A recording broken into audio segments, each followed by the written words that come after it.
In this video, I will show you how to quickly debug your GitHub pull requests using the power of the Claude artificial intelligence model. Dealing with failing continuous integration tests can be incredibly frustrating, especially when the error logs are long or cryptic.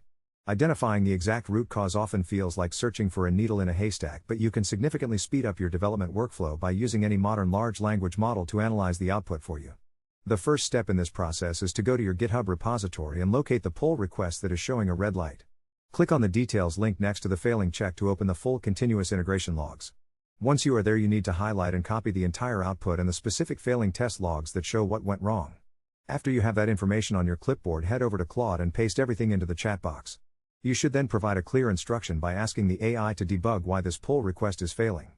Claude will process the code differences and the error messages to provide you with a detailed explanation of the logic error or the missing dependency causing the crash. It can even suggest the exact lines of code you need to change to fix the issue. This method saves you from hours of manual troubleshooting and lets you focus on writing new features instead of hunting for bugs in your build pipeline. Using AI as a coding partner is a game changer for modern developers.